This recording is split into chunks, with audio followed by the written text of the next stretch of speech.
I have a variety of different filters at my disposal using Photoshop. From my assets, I'm going to open up the Emperor Penguins and I'll fit them to screen.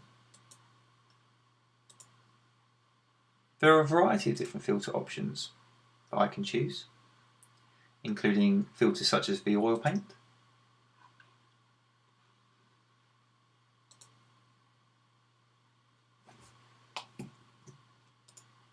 liquify,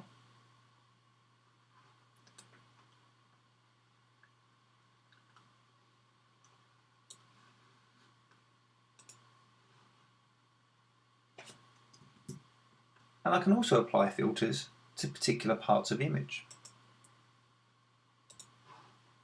I can select individual parts, and for example, a pixelate filter will take out the identity of select penguins.